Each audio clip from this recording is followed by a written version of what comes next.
I was shot down on the last day of the war, 22nd of September 1965. I was attacking a military position in Pakistan. When my aircraft was attacked, shot up by ground fire. I was flying very low and pretty fast, and I had to eject immediately. I landed on my butt, and I was momentarily paralyzed. So when these troops came up within seconds of my landing, they were all in khaki, and I wasn't too sure whether they were Indian or Pakistani. At that time, the Indian artillery opened up, and one of these guys said, "Those are your guns," and I was a prisoner of war. Anyway, I was saying, I can't move. I had a revolver with me. I couldn't take it out.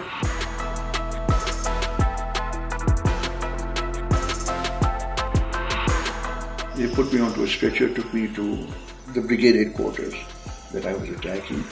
From there, I went backwards to a place called, they had a hospital or a field hospital, a place called Luliani, south of Lahore. Then I was evacuated to Lahore. In Lahore, the medical treatment was good.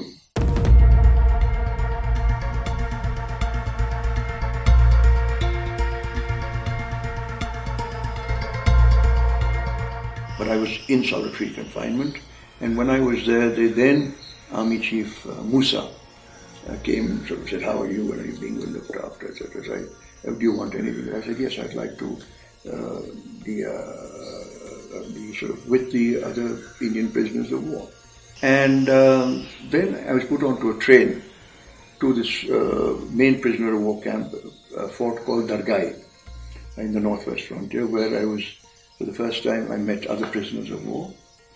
We were about 34 or 35 of them there, and they all army officers. And I was told that there was a separate compound or enclosure for Air Force officers, and that I would be moved there.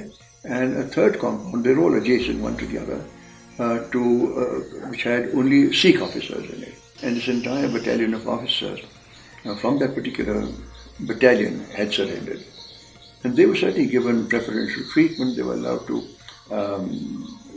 have their prayers, and the Guru Granth Sahib, I think, was provided to them, and the Guru's birthdays, sort of significant days, were observed, and sometimes the Pakistani officers would participate.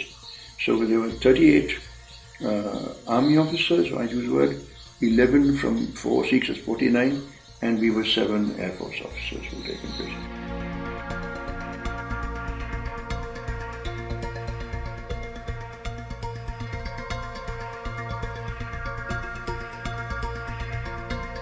I did spend some amount of time in solitary confinement in Rawalpindi and in Peshawar, and eventually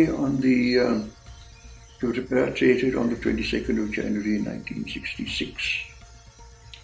It was while I was a prisoner that one learned of, we first got our Red Cross parcels, because till that time, as far as everyone else was concerned, nobody knew whether X was a prisoner of war or had he been killed.